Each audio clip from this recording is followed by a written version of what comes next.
hafalan roti dari Efesus 4 ayat 27. Dan janganlah beri kesempatan kepada iblis. Amin. Terima kasih. Halo teman-teman, saya akan menghafal ayat hafalan dari Efesus 4 ayat 27. Dan janganlah beri kesempatan kepada iblis. Assalamualaikum warahmatullahi wabarakatuh. Saya menyebutkan ayat hafalan hari ini dari kitab Efesus 4 ayat 27 yang berkata, dan janganlah beri kesempatan kepada iblis. Thank you, God bless you all. Selamat semuanya, saya akan menyebutkan ayat hafalan rumah roti Efesus 4 ayat 27. Dan janganlah beri kesempatan kepada iblis. Amin. Terima kasih. Shalom semuanya, yuk kita hafalan dulu. Ayat hafalannya diambil dari Efesus 4 ayat 27 yang isinya, dan janganlah beri kesempatan kepada iblis. Bye-bye. 4 ayat 27. Dan janganlah beri kesempatan pada iblis. Roti kayak DTP. Ayat hafalan Ayat hafalan Efesus Efesus 4 ayat 27. 27. Bunyinya lihat sini. Dan janganlah beri kesempatan kepada iblis. Ya, sudah, terima kasih. Dadah. Shalom semuanya, apa kabar? Hari ini saya akan menghafalkan hafalan dari Efesus 4 ayat 27. Dan janganlah beri kesempatan kepada iblis. Bye-bye. Shalom semua, saya akan menyebutkan ayat hafalan roti Efesus 4 ayat 27. Dan janganlah beri kesempatan kepada iblis. Amin. Terima kasih.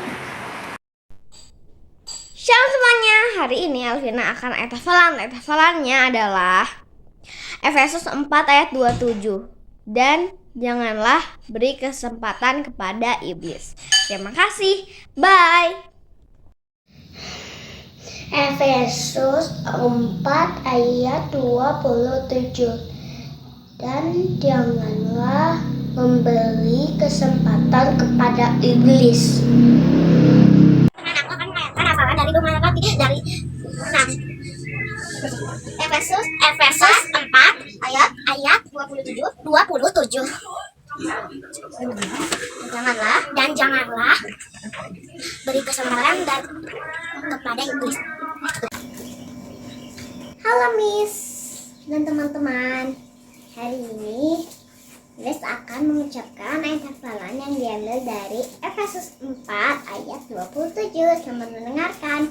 Dan janganlah beri kesempatan kepada iblis. Thank you, God bless you, bye. Efesus 4 ayat 27.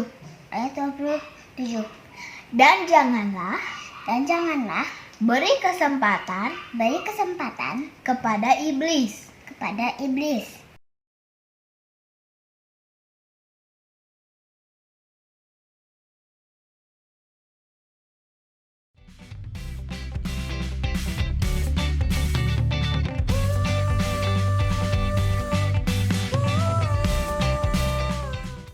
Shalom anak-anak, salam sukacita selalu ya. Nah anak-anak, sebelum ibadah online dimulai, kita masuk dalam doa ya. Bapa kami yang ada di dalam kerajaan surga, sungguh hati kami penuh ucapan syukur, di mana kami semuanya diberikan kesehatan, kekuatan. Sungguh Engkau baik ya Bapa. Pada saat ini anak-anak sudah siap membuka hati untuk beribadah. Tuhan urapi, lembutkan hati mereka agar firman Tuhan yang dikabarkan menjadi berkat bagi anak-anak. Tuhan pimpin ibadah ini dari awal, pertengahan hingga akhirnya. Roh Kudus yang mengurapi. Terima kasih ya Tuhan Yesus. Haleluya. Amin. Nah anak-anak, yuk kita semangat ya. Memuji dan memuliakan nama Tuhan.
Anak-anak, ayat hafalan Mazmur 147 ayat 3.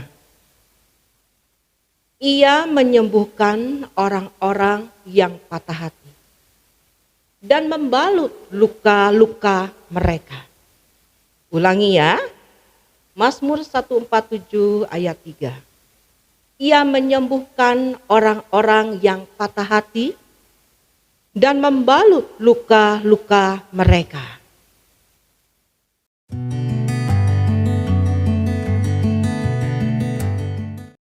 Dan ia membawa Petrus, Yakobus, dan Yohanes sertanya. Ia sangat takut dan gentar. Lalu katanya kepada mereka, Hatiku sangat sedih, seperti mau mati rasanya. Tinggallah di sini dan berjaga-jagalah. ia maju sedikit, merebahkan diri ke tanah dan berdoa, supaya sekiranya mungkin saat itu lalu daripadanya.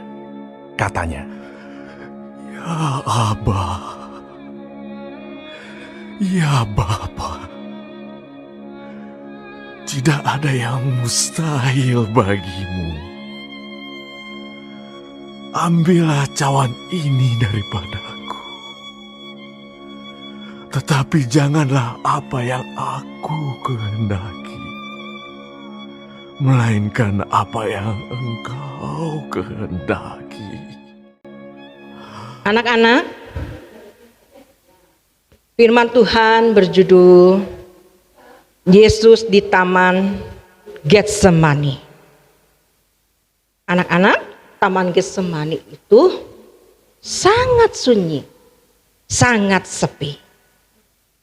Nah, Tuhan Yesus mengajak ketiga muridnya, Petrus, Yakobus, Yohanes. Mereka bertiga ini diajak untuk menemani ketika Tuhan sedang berdoa. Tuhan Yesus berkata kepada murid-muridnya, hatiku sangat sedih, seperti mau mati rasanya. Anak-anak, Tuhan Yesus merasa sedih, merasa takut, merasa gentar karena Tuhan Yesus manusia seutuhnya. Tuhan Yesus ingin ditemani oleh ketiga muridnya. Lalu Tuhan Yesus pergi menjauh sedikit, berlutut dan berdoa. Ya Aba, ya Bapa, bagimu tidak ada yang mustahil. Ambillah cawan ini daripadaku, tetapi bukan kehendakku yang jadi, melainkan kehendakmu yang terjadi. Itulah isi doa dari Tuhan Yesus. Lalu setelah doa yang ke-1, Tuhan Yesus menghampiri murid-muridnya. Apa yang terjadi anak-anak? Wah, murid-muridnya ini mereka semua tertidur. Mereka merasa ngantuk berat. Bahkan di antara mereka ada yang juga yang mendengkur. Karena mereka laki-laki. Kebanyakan laki-laki kalau tidur mendengkur. Lalu Tuhan mendekati Petrus, kamu tidak bisa berjaga-jaga 1 jam saja. Banyak berdoa dan berjaga-jaga supaya kamu jangan jatuh ke dalam pencobaan. Roh memang penurut tapi daging lemah. Lalu anak-anak, Tuhan Yesus kembali lagi berdoa untuk yang kedua kalinya. Berdoa seperti kata-kata yang pertama. Lalu Tuhan Yesus kembali lagi. Anak-anak, apa yang terjadi? Muridnya tetap sama. Mereka semua tidur dan mendengkur. Gitu. Lalu Tuhan pergi lagi berdoa yang ketiga kalinya. Lalu Tuhan berdoa, ya Abah, ya Bapa, bagimu tidak ada yang mustahil. Kalau boleh ambil cawan ini daripadaku, tetapi bukan kehendakku, melainkan kehendakmu yang terjadi. Lalu Tuhan Yesus kembali lagi kepada muridnya dan berkata, ayo bangun, bangun, bangun. Orang yang menyerahkan aku sudah dekat. Anak-anak, Tuhan Yesus berdoa dengan sungguh-sungguh 3 kali. Tetapi murid-muridnya tidur selalu. Tuhan Yesus berdoa dengan sungguh-sungguh sampai keringatnya, peluhnya menetes ke tanah itu seperti butiran darah. Karena saking takutnya, saking gentarnya untuk mengalami penderitaan yang berat, yaitu mati di kayu salib. Tetapi Tuhan Yesus, dia berdoa tetap taat, mengikuti perintah daripada Allah Bapa. Nah, anak-anak, Tuhan Yesus turun ke dunia, menebus dosa kita, mengampuni kesalahan kita, menyelamatkan jiwa kita di atas kayu salib. Kuasa darah Yesus sungguh luar biasa, anak-anak. Menyucikan kita, menyembuhkan kita, membenarkan kita, dan juga memberikan kita surga. Ayo, siapa yang ingin surga? Ya, kita semua ingin surga, bukan? Kita bersyukur karena oleh kuasa darah Yesus kita boleh masuk ke dalam surga. Nah, anak-anak, kuasa darah Yesus itu luar biasa loh. Kuasa darah Yesus sanggup menyembuhkan orang-orang yang patah hati. Kuasa darah Yesus tidak hanya menyembuhkan secara tubuh jasmani kita. Ayo, anak-anak, pernah sakit bukan? Sakit kepala, masuk angin, Tuhan menyembuhkan. Tetapi kuasa darah Yesus luar biasa, sanggup menyembuhkan sakit yang di dalam, yang ada di hati, yang ada di jiwa kita. Coba lihat hati yang patah hati ini seperti ini. Orang yang patah hati seperti ini. Orang yang memiliki luka-luka hati itu gambarnya seperti ini hatinya. Tante, seperti apa sih orang yang patah hati itu? Yang luka-luka hati, luka batin itu? Tante kasih tahu ya. Orang yang patah hati, luka hati itu orang yang menyimpan kekecewaan. Karena sikap orang, teman, saudara, kecewa. Dan kecewa itu disimpan. Ada 1 tahun, 2 tahun, bahkan banyak yang bertahun-tahun. Itu menjadi luka, luka hati. Dan yang kedua, kalau kita sering dijaili, dijahati, kita jadi benci sama orang, kebencian itu disimpan dalam hati. Itu juga membuat luka hati. Kebencian membuat luka hati. Dan juga orang yang luka hati itu orang yang suka berbohong. Sedikit-sedikit berbohong. Karena apa? Takut ketahuan. Jadi sedikit-sedikit berbohong. Itu orang, ciri-ciri orang yang luka hati. Dan orang yang luka hati itu pemarah. Sedikit-sedikit marah. Kalau marahnya itu meledak-ledak lagi. Dan ciri-ciri orang yang luka hati, dia egois. Tidak peduli orang lain. Mementingkan diri sendiri. Dan orang yang luka hati itu, dia selalu tertutup. Dia senangnya menyendiri saja, tidak mau bergaul. Jadi orang yang luka hati ini sungguh merugikan. Anak-anak, luka hati itu harus dibereskan. Bagaimana tante membereskannya? Luka-luka hati itu, yang pertama kita datang sama Tuhan, berdoa, Tuhan berikan kekuatan. Kalau ada luka hati di hatiku, menyimpan kekecewaan, kebencian, mudah marah, mudah tersinggung, berdoa, nanti Tuhan memberikan kekuatan. Maka kita akan dipulihkan. Dan yang kedua, anak-anak rajin baca firman Tuhan, baca Alkitab setiap hari. Karena Alkitab adalah perkataan Tuhan, isi hati Tuhan. Kalau anak-anak baca Alkitab setiap hari, anak-anak bisa dipulihkan dari segala luka-luka hati, dari segala luka-luka batin. Baca firman Tuhan, Alkitab setiap hari, maka kita akan pulih. Dan juga kita harus rajin beribadah kepada Tuhan. Karena di dalam ibadah kita mendengarkan firman Tuhan yang akan memulihkan hati yang terluka. Nah, anak-anak, coba lihat. Ini hati yang sudah dibalut. Hatinya ada templasnya ya. Ini hati yang dibalut. Dibalut oleh Tuhan. Hati ini. Tapi belum pulih betul karena baru dibalut. Nah, anak-anak, siapa yang ingin memiliki hati yang bersih, hati yang tidak ada luka hati, tidak patah hati? Hatinya seperti ini.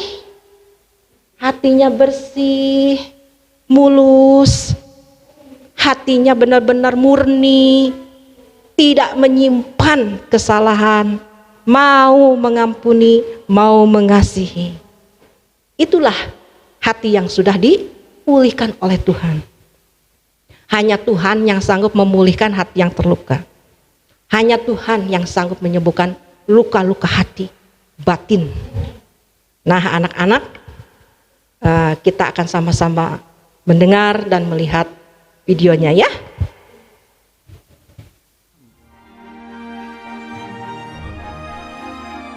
Suatu hari Tuhan Yesus mengajak 11 muridnya untuk pergi ke Bukit Zaitun. Akhirnya mereka sampai ke sebuah taman yang bernama Taman Getsemani. Tuhan Yesus menyuruh semua muridnya untuk duduk dan sementara ia pergi untuk berdoa. Lalu Tuhan Yesus mengajak Yakobus, Petrus, dan Yohanes untuk pergi bersamanya. Tuhan Yesus merasa hatinya sangat sedih. Karena itu ia ingin ditemani oleh mereka. Kemudian Tuhan Yesus berdoa kepada Bapa di sorga agar ia tidak mati disalib. Setelah selesai berdoa, Tuhan Yesus kembali kepada murid-muridnya. Tetapi mereka tidur dan Tuhan Yesus berkata kepada Petrus untuk berjaga dan berdoa. Tuhan Yesus berdoa kembali dan meminta agar kehendak atau keinginan Bapa saja yang terjadi. Tuhan Yesus menemui murid-muridnya, tetapi mereka masih tidur karena ngantuk. Tuhan Yesus kembali berdoa dan sangat takut, hingga keringatnya menjadi seperti darah. Tiba-tiba muncullah seorang malaikat dari sorga untuk memberi kekuatan kepada Tuhan Yesus.